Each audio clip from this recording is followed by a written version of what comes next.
Dawi kayo makasawad ko. Mga sir, dito kami sa gate ng site ng company Maybelt. Dito kami nakiksitol sa amin, pinatawag kami ng kumpanya, company Maybelt. Nakiksitol sa amin yung company Maybelt.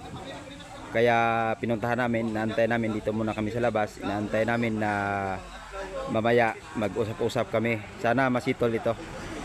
At sana maibigay nila ang gusto naming hinihingi. Marami kami dito. Marami kami dito. Kaya kailangan din namin na maibigay nila yung